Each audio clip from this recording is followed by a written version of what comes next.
چلے جی میرے بڑے خلاف ہوں گے لیکن ڈیموکریسی کے لیے تو ساتھ ہے. تو وہ یہ جو تماشا ہے یہ کیسے دیکھ رہے ہیں؟ کیا ان کا کوئی ضمیر نہیں جاگ رہا؟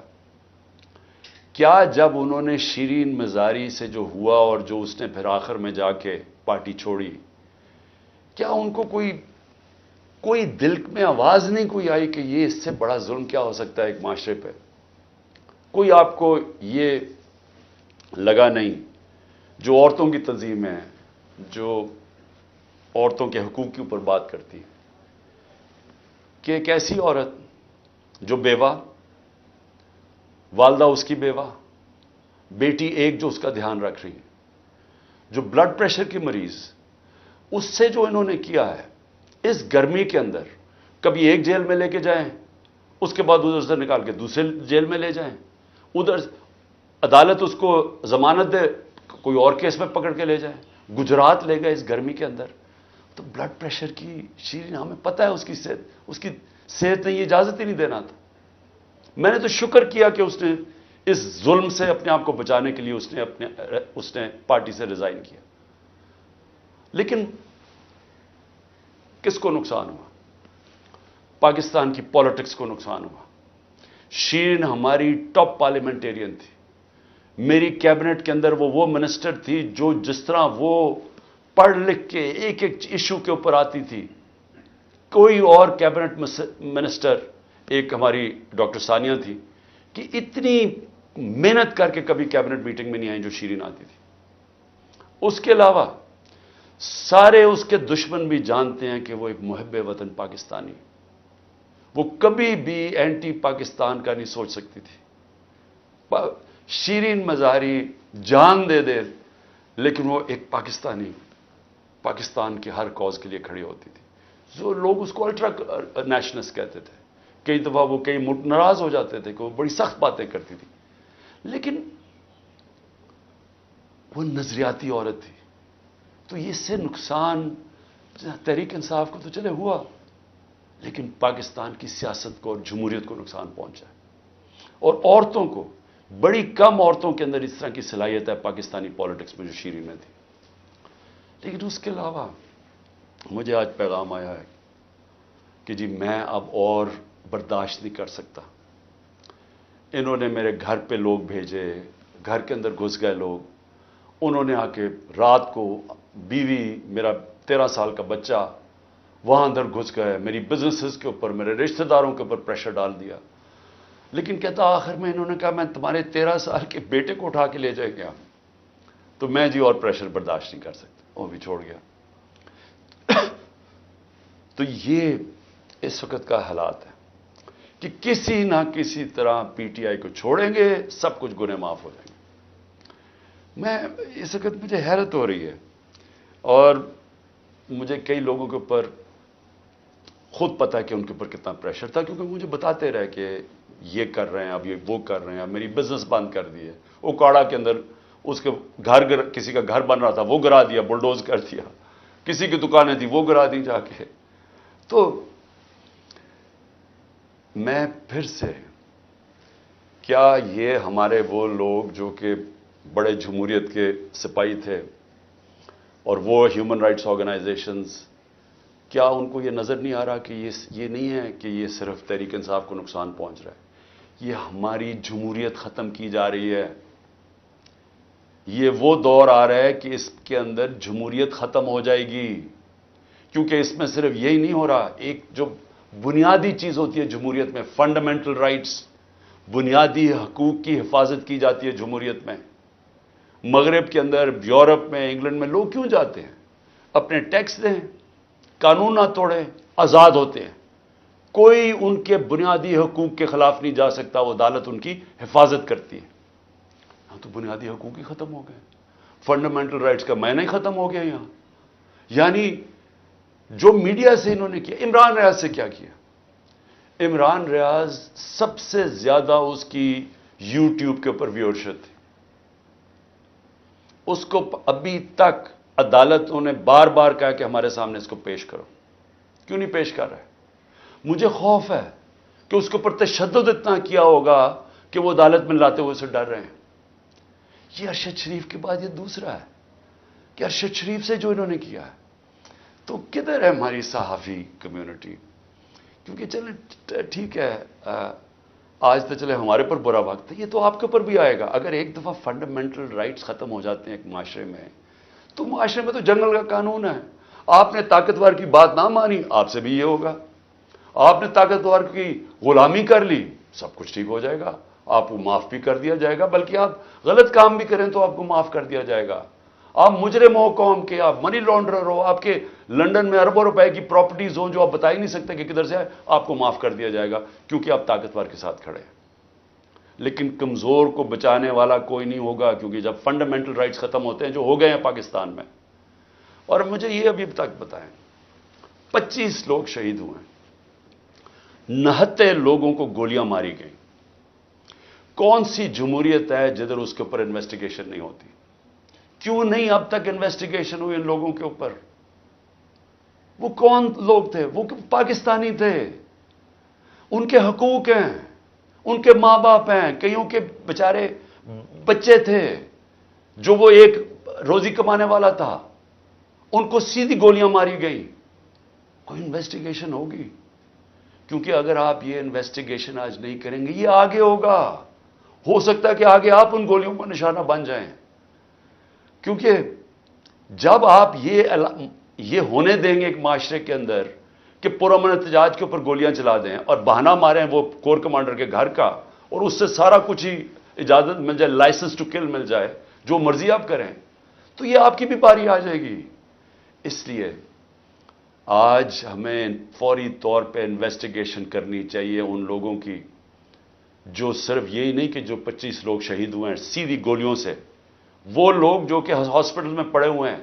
2 کی مجھے پتا چلا ہے، کیونکہ ہمیں پتہ ہی نہیں اب چلتا کچھ، کیونکہ سارے کارکن تو یا چھپ گئے ہیں یا جیلوں میں ڈال دیے ہیں، تو آہستہ آہستہ خبریں آتی ہیں کہ 2 کارکنوں کی ٹانگیں کٹ گئی ہیں، کیونکہ گولیاں ماری ان کی ٹانگوں کے اوپر، ان کی ٹانگیں کٹ گئی ہیں، تو ان کی زندگیاں گئیں۔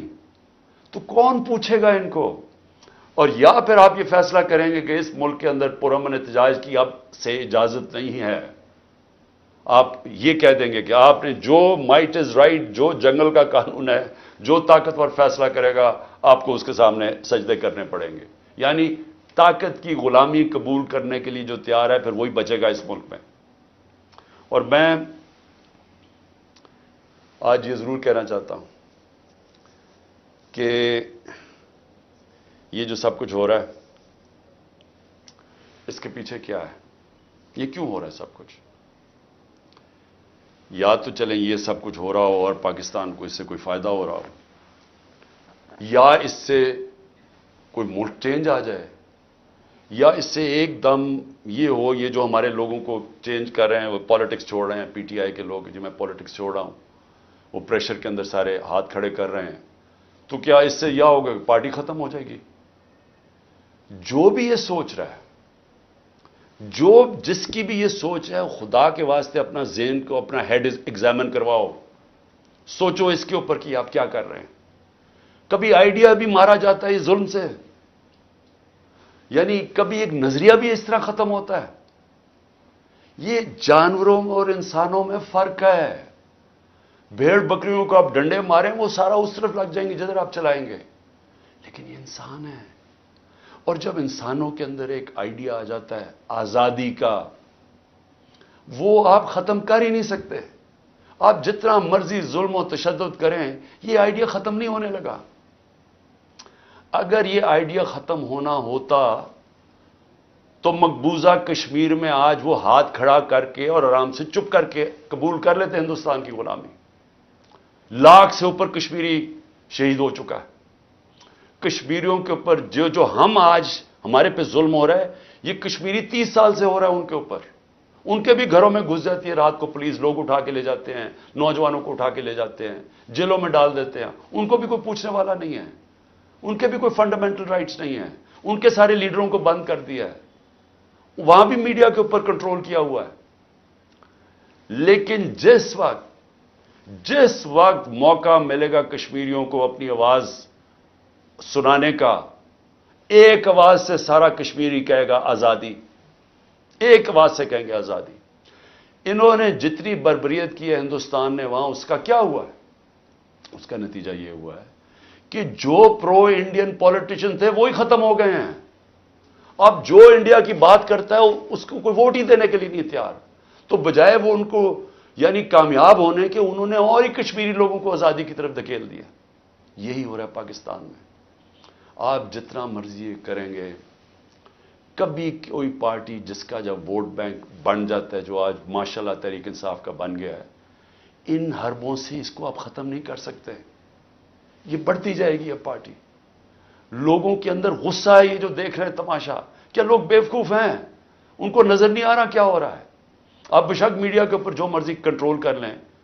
لوگ جب مجھے ابھی بھی یاد ہے جب ذوالفقار علی بھٹو کے ایوب خان کے دور میں جب اس کے اوپر سینسرشپ تھی تو ہم اس کا ایک ایک فقرہ ڈھونڈا کرتے تھے. 2 لائنیں بھی ہوتی تھی. وہ اس وقت پاکستان ٹائمز یا وہ نوائے وقت ہوتا تھا یا جنگ ہوتا, ایک ایک فقرہ ڈھونڈتے تھے اس کا کہ وہ کیا کہا اس نے. اور اب سوشل میڈیا کا زمانہ ہے, تو اب آپ کیسے بند کریں گے؟ لوگوں کو تو انفارمیشن اب مل رہی ہے. لوگوں کو تو یہ پتہ چل گیا کہ یہ سارا سٹیج مینج تھا, یہ پوری کانسپریسی کی ہوئی تھی, پری پلان بنا ہوا تھا. اب اس کے اندر کئی رائے ہیں کہ آئی بی نے کیا یا ایم آئی نے کیا. اس کے اندر تو سوشل میڈیا پہ اب چل رہی ہیں چیزیں, لیکن یہ پتہ ہے کہ یہ پری پلان تھا کہ انہوں نے اس کا پورا فائدہ اٹھانا تھا تحریک انصاف کو ختم کرنے کے لیے. میرا صرف ایک پوائنٹ ہے کہ جو نظریے کو ظلم اور یزیدیت سے ختم کرنے کی کوشش کر رہے ہیں, ان کو ہیومن نیچر کا بھی نہیں پتا, ان کو انسانی تاریخ کا نہیں پتا, ان کو انسانی موومنٹس کا نہیں پتا. انہوں نے جب ایران کے اندر انقلاب آیا تھا وہاں بھی بڑی بربریت ہوئی تھی, انہوں نے بڑا ظلم کیا تھا ان لوگوں کے اوپر, لیکن نہیں روک سکے تھے. اس کو کوئی روک نہیں سکتا. میری یہ بات مان لیں, اس وقت یہ سارے لوگوں کو آپ پکڑتے جائیں, ہمارے سارے پارٹی کے, اور میں ویسے آج سلام کرتا ہوں ان لوگوں کو کہ اتنے پریشر کے باوجود ہماری لیڈرشپ کھڑی ہے آج, کہتی نہیں ہم تحریک انصاف میں. میں ان کو خاص طور پہ سلام کرتا ہوں کیونکہ مجھے پتہ ہے ان کے اوپر کیا گزر رہی ہے. لیکن فرض مال سارے بھی چھوڑ دیتے ہیں تحریک انصاف کو. میں آج آپ کو کہہ رہا ہوں, جس کو میں پی ٹی آئی کا ٹکٹ دوں گا وہ انشاءاللہ جیتے گا, اور وہ اس لیے جیتے گا کہ لوگ فیصلہ کر بیٹھے ہیں. مجھے یہ بتائیں, کبھی ہوا ہے پاکستان کی تاریخ میں کہ پی ڈی ایم پارٹیز کے ساتھ اس وقت اسٹیبلشمنٹ جڑی ہوئی ہے, ان کے ساتھ الیکشن کمیشن جڑی ہوئی ہے, ان کے ساتھ آئی بی اور ایف آئی اے اور ساری ایجنسیز جڑی ہوئی ہیں, ان کے ساتھ سارا جو گورنمنٹ کا یہ جو کیئر ٹیکر گورنمنٹس ہیں, یہ پوری طرح کبھی ہوا ہی نہیں ہے. Care taker government funds in کو دے رہی ہیں, سب کچھ ان کی مدد کر رہی ہیں, پھر کیوں الیکشن سے بھاگ رہے ہیں؟ یعنی جب کبھی سنا پاکستان کی تاریخ میں کہ پوری حمایت ہو اسٹیبلشمنٹ کی, اداروں کی, سب کی, الیکشن سے بھاگ رہے ہیں کیونکہ ووٹ بینک ان کا ختم ہو گیا ہے. پولیٹیکل پارٹی تب ختم ہوتی ہے جب اس کا ووٹ بینک ختم ہوتا ہے.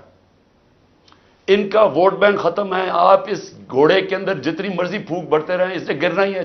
جب ریس میں کھڑا ہوگا یہ گر جائے گا. اور تحریک انصاف کو آپ نہیں ختم کر سکتے. لیکن جو میں تیسری بات کرنا چاہتا ہوں, لیکن مجھے اپنے ملک کے اوپر خوف آ رہا ہے. عمران خان کو باہر کرتے کرتے یہ تو ہمارا ملک تباہ کر رہے ہیں. کوئی سوچ رہا ہے کہ معیشت کس طرف جا رہی ہے؟ کوئی اب تنخواہ دار طبقے سے کسی نے پوچھا اب یہ بل آئیں گے بجلی کے, ان سے ذرا پوچھا کہ وہ کیسے بل دیں گے؟ کبھی کسی نے پوچھا ہے کہ جو 100 روپیہ تھا ہمارے دور میں جب ہم چھوڑ کے گئے ہیں, وہ صرف 50 روپے اس کی قیمت, خریدار قیمت رہ گئی ہے. تو اس مہنگائی کے اندر کسی نے پوچھا ہے کہ اس ملک کا کمزور طبقہ کیسے گزارا کر رہا ہے؟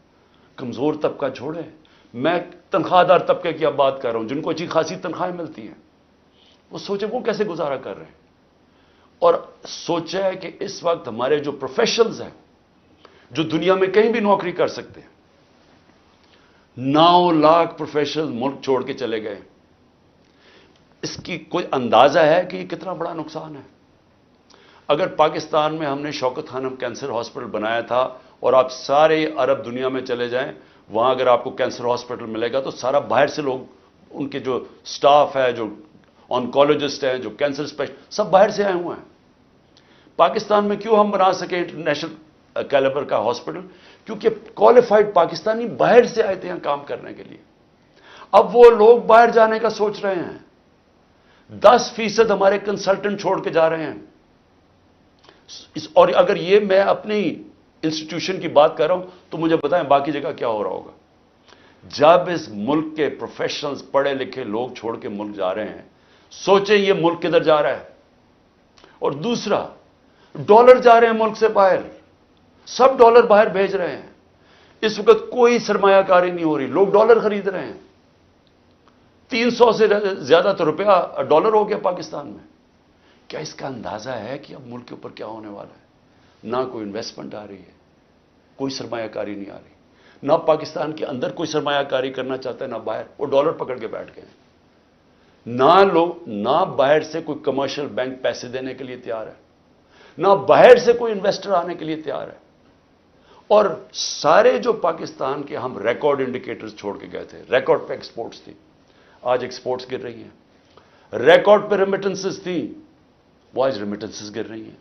ریکارڈ ٹیکس کلیکشن تھی, آج ٹیکس کلیکشن گر رہی ہے. آئی ٹی 75% ہماری ایکسپورٹس بڑھی تھی, فیوچر ٹیکنالوجی کا, وہ آج نیچے چلی گئی ہیں. آج جو ہمارا جو کسان ہے, ذرا اسے پوچھے تو صحیح کہ اس کے کیسا گزارا ہو رہا ہے, کتنا پیسہ تب بن رہا تھا, آج وہ کتنا پیسہ بنا رہا ہے. کیونکہ مہنگائی اتنی ہو گئی ہے کہ اس کے پاس اب ہاتھ میں اتنا پیسہ ہی نہیں ہے. جتنا کسان کے پاس پیسہ آئے گا وہ زمین پہ لگائے گا. کبھی پوچھا ہے کہ جو پروڈکشن سینٹر ہیں جس سے دولت بنتی ہے, جس کی وجہ سے آپ نے قرضے واپس کرنے ہیں, جو ہے انڈسٹری بند ہو رہی ہے. آج بے روزگاری پھیل رہی ہے. ریکارڈ انڈسٹریل پروڈکشن تھی ہماری, 10.4% لارج سکیل مینوفیکچرنگ تھی ہمارے آخری مہینے میں, آج وہ گر رہی ہے.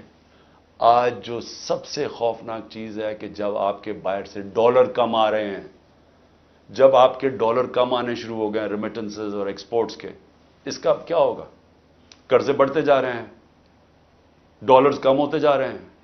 آج جتنا پاکستان اپنا ٹیکس میں پیسہ اکٹھا کرتا ہے, یہ سن لیں پاکستانیوں, جتنا ہم ٹیکس میں پیسہ اکٹھا کرتے ہیں سارا قرضوں کے اوپر سود پہ چلا جاتا ہے.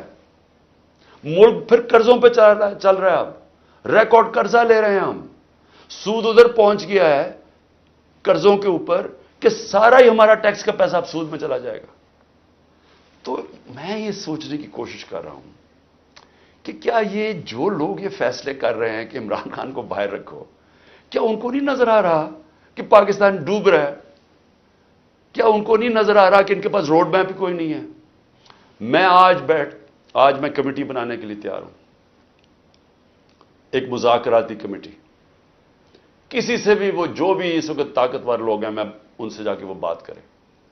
وہ 2 چیزیں کر لیں, کیونکہ اور تو ابھی مجھے تو سمجھ نہیں آ رہی. ہم نے بڑی کوشش کی بات کرنے کی, جو یہ پہلے لوگ تھے وہ عجیب باتیں کرتے تھے کہ جی ہم تو اکتوبر میں الیکشن کروائیں گے. کیوں جی اکتوبر میں الیکشن کروائیں گے؟ بولے نا, وہ اس لیے کروائیں گے کہ یہ انہوں نے کرنا تھا ہمارے ساتھ, جب کرش ہو جائے گی تحریک انصاف تو تب الیکشن کروائیں گے. اور ان کے پاس کوئی جواب ہی نہیں تھا. میں یہ کمیٹی بناتا ہوں, میں 2 چیزیں کہتا ہوں, 2 چیزیں کرتے ہیں. اگر اس کمیٹی کو یہ بیٹھ کے کہہ دیں کہ جی عمران خان کے بغیر پاکستان بہتر ہو جائے گا اور آپ کے پاس کوئی سلوشن ہے, میں پھر سے کہتا ہوں کہ اس ملک کی خاطر میں چھوڑ دیتا ہوں, میں پیچھے ہٹ جاتا ہوں. اگر آپ یہ کمیٹی کو سمجھا دیں کہ میرے بغیر ملک بہتر چلے گا, چلے میں ملک کی خاطر یہ بھی چھوڑنے کے لیے تیار ہوں. یا دوسری چیز, یا اس کمیٹی کو یہ کہہ دیں کہ اکتوبر میں الیکشن کروانے سے پاکستان کو کیا فائدہ ہے. یہ تو ہمیں سمجھ آ رہی ہے کہ اکتوبر تک تحریک انصاف کو ان کا خیال ہے کرش کر دیں گے, لیکن پاکستان کو کیا فائدہ ہے؟ ہم کیوں اکتوبر تک انتظار کر رہے ہیں جب ملک نیچے جا رہا ہے؟ یا یہ 2 چیزیں کنونس کر دیں. میں اس کی کمیٹی بناؤں گا, میں انشاءاللہ کل اناؤنس کر دوں گا. لیکن میں آج آخر میں 2 چیزوں پہ ختم کرتا ہوں. ایک تو آخر میں تو میں القادر کے اوپر بات کرنا چاہتا ہوں, جو 4 گھنٹے میں 4.5 گھنٹے مجھے نیب میں بٹھایا کل انہوں نے, اس کے اوپر بات کرنا چاہتا ہوں. لیکن اس سے پہلے میں اپنے سپریم کورٹ کے ججز سے آج اپنی قوم کی طرف سے اپیل کرتا ہوں. دیکھیں, آپ اس وقت ہماری آخری امید ہے. پاکستان میں اب رول آف لا ختم ہو چکا ہے. آئین اس ملک کے اندر تقریباً ختم ہو چکا ہے. جب 14 میں میرا یہ رائٹ تھا، میں نے اسمبلیز اپنے آئین کے مطابق ڈیزالو کی تھیں، 2 اپنی اسمبلیز میں نے اپنے آئین کے مطابق ڈیزالو کی تھی کہ 90 دن میں الیکشن ہوگا. کدھر گیا الیکشن؟ 14 مئی کی انہوں نے ڈیٹ دی چیف جسٹس صاحب نے اور سپریم کورٹ. 14 مئی گزر گئی، کسی کو کچھ فرق ہی نہیں پڑا. تو اس کا مطلب تو آئین جب آپ کا گیا ہے تو رہ گیا جنگل کا قانون. اب تو اس میں مطلب کہ جو طاقتور وہ فیصلہ کرے گا کون سا آئین کی شکل پہ چلنا ہے. اس نے نظریہ ضرورت تو شروع ہو گیا پاکستان میں. میں اپنے سپریم کورٹ کے ججز کا، مجھے پتا ہے آپ کے اندر اختلافات ہیں. دیکھیں، ملک کے لیے بہت ضروری ہے. آپ نے اگر اس ملک کی جمہوریت کو نہ بچایا اور آخری امید اب آپ رہ گئے، یہ تاریخ آپ کو معاف نہیں کرے گی. کیونکہ جا رہا ہے جس طرح پاکستان جا رہا ہے، یہ ساری ہماری ڈیموکریسی کو ڈسمینٹل کیا جا رہا ہے. سارے جو جمہوریت کے ادارے ہیں وہ ایک ایک کر کے تباہ کیے جا رہے ہیں. یا جمہوریت نہیں ہے اب. ہم تو میں بیٹھا ہوتا ہوں ہر روز کہ کس دن آ کے مجھے پکڑ لیں گے. ایک دم انٹرنیٹ بند کر دی پکڑ کے. یعنی کون سی جمہوریت میں ہوتا ہے؟ سارے لوگوں کو جیلوں میں ڈال دے. مجھے یہ نہیں پتا میں اب کسے کانٹیکٹ کسے کروں. میرے سے کانٹیکٹ ہی کوئی نہیں ہو رہا. نہ مجھے لیڈرشپ ملتی ہے نہ کوئی ملتا ہے. جو میں زوم پہ میٹنگ کرتا تھا انہوں نے وہ انٹرنیٹ بند کر زوم ہی ختم کر دیا. تو میں تو تیار بیٹھا ہوں کہ جو بھی کرنے کے لیے آئیں گے جب بھی پکڑیں گے. میں تو خیر تیار بیٹھا ہوں، ہر روز تیار ہوتا ہوں. لیکن میں آپ سے سپریم کورٹ کے ججز صاحبان، دیکھیں قوم آپ کی طرف دیکھ رہی ہے اور یہ آپ کی یونٹی اس قوم کے لیے بہت ضروری ہے. آپ کے اوپر اب ہے کہ اس ملک کی جمہوریت کے لیے سٹینڈ لیں. آپ کے لیے ضروری ہے کہ اس ملک کو آپ بچائیں کہ یہ ٹوٹل جنگل کا قانون، بنانا ریپبلک بن رہا ہے ہمارا ملک. یہاں کسی شہری کو اس وقت جو آج آواز اٹھاتا ہے، کوئی تنقید کرتا ہے، اس کو یا اٹھا کے لے جاتے ہیں یا اس کو مارے پڑتی ہیں یا ان کی بزنسز بند کر دیتے ہیں. یعنی یہ تو ایسے لگ رہا ہے کہ ہم وہ ہٹلر کے گسٹاپو کے دنوں میں بیٹھے ہوئے ہیں. یعنی ہمارے لیے تو وہ دن آ گئے. تو موزز سپریم کورٹ کے ججز صاحبان، یہ آپ کے اوپر بہت بڑی ذمہ داری ہے. اور اللہ ان لوگوں کو، جن لوگوں کو ذمہ داری دیتا ہے، ان کے اوپر امتحان بھی بڑا ڈالتا ہے. یہ آپ کے اوپر ہے ہماری جو رئیس جمہوریت ہے اس کو بچانا، کیونکہ ہمیں اور اب کوئی امید نہیں نظر آ رہی. آخر میں القادر کے اوپر دیکھیے جی، اب آپ نے ایسے سمجھنا ہے کہ یہ ساری جو ایک کیبنٹ کے اندر فیصلہ ہوا تھا 3 دسمبر 2019 میں، اب آپ نے ایسے دیکھنا کہ آپ میرے کیبنٹ ممبرز ہیں اور آپ نے کیا فیصلہ کرنا ہے. یہ میں نے اب سارا میرا جو کیس بنا ہوا ہے وہ یہ کہہ رہے ہیں کہ یہ عمران خان آپ نے فیصلہ غلط کیا. آپ نے یہ فیصلہ اس لیے کیا کہ وہ القادر ٹرسٹ جو 1 سال پہلے بننا شروع ہو گیا تھا، آپ نے فیصلہ کیا اور اس کی گراؤنڈ بریکنگ ہو گئی تھی اس سے 7 مہینے پہلے. لیکن یہ کہہ رہے ہیں کہ وہ القادر ٹرسٹ میں کیونکہ آپ کو فائنینشلی فائدہ ہوا جو کہ نہیں ہوا، اس لیے آپ نے یہ غلط فیصلہ کیا. اب یہ فیصلہ کیا تھا ذرا آپ نے سمجھنا ہے کہ آپ میرے کیبنٹ ممبر ہیں. کیبنٹ کے سامنے یہ چیز رکھی گئی کہ جی ہمارے ایک ملک ریاض کے اور این سی اے ہوتا ہے نیشنل کرائمز، ان کی نیشنل کرائم ہوتی ہے ایجنسی. وہ این سی اے نے ملک ریاض کے پیسے فریز کر دیے 190 ملین پاؤنڈ انگلینڈ کے اندر. اور ورڈ یہ سنیں، انہوں نے کہا یہ سسپیشس ٹرانزیکشن ہے. انہوں نے منی لانڈرنگ نہیں کہا. انہوں نے کہا کہ ہمیں شک ہے کہ یہ پیسہ یہ وائٹ پیسہ نہیں ہے، یہ بلیک کا پیسہ ہے. انہوں نے پیسے فریز کر دیے. ملک ریاض اور این سی اے کے بیچ میں ایک اگریمنٹ ہو جاتی ہے، ان کے وکیل اگریمنٹ کر لیتے ہیں. اس اگریمنٹ کے تحت یہ فیصلہ ہوتا ہے، ملک ریاض کہتا ہے کہ یہ جو 190 ملین پاؤنڈ ہے، یہ میں پاکستان میں جو میں نے سپریم کورٹ کو وعدہ کیا تھا، جو میرے اوپر جرمانہ لگا تھا، میں یہ اس اکاؤنٹ میں ڈالنا چاہتا ہوں سپریم کورٹ کے.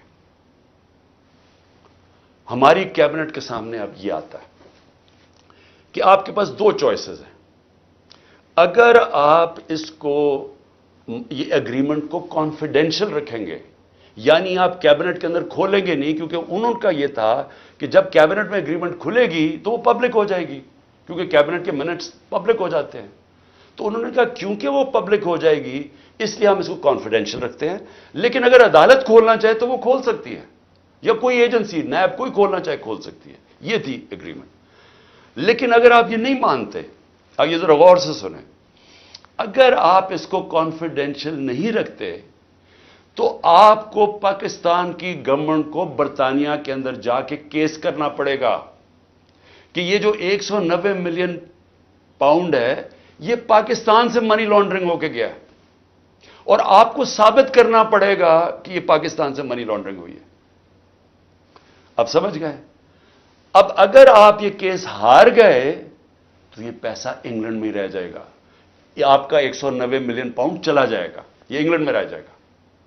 تو اگر آپ کو وہ کیس جیت جاتے ہیں تو پھر وہ پاکستان میں آئے گا، اور وہ دوسری مد میں آئے گا، وہ آئے گا اس مد کے اندر کہ یہ جو سپریم کورٹ کی جو اکاؤنٹ ہے اس میں نہیں جائے گا، گورنمنٹ آف پاکستان کو آ جائے گا منی لانڈرنگ کا۔ اب کیبنٹ کے اندر ڈسکشن کیا ہوتی ہے؟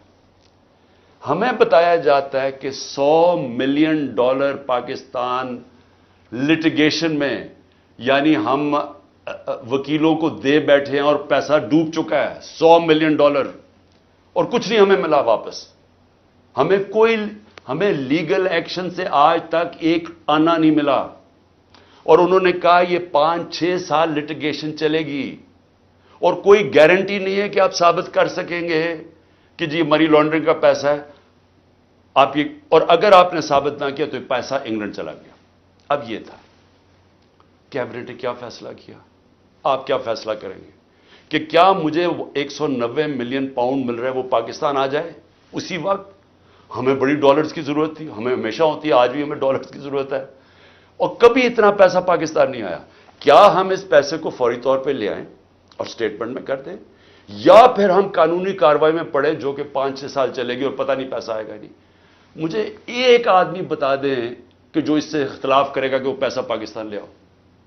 میں یہ پوچھنا چاہتا ہوں کہ کون سا احمق ہوگا جو پتا ہوگا کہ آپ نے کیس بھی نہیں، یعنی کون سا یہ جوا کھیلے گا اور 5-6 سال انتظار کرو اور ہو سکتا ہے پیسہ ہی نہ آئے؟ تو ساری کیبنٹ نے فیصلہ کیا کہ جناب ٹھیک ہے، کانفیڈینشیل اگریمنٹ ہم مان لیتے ہیں، پیسہ پاکستان آ جاؤ۔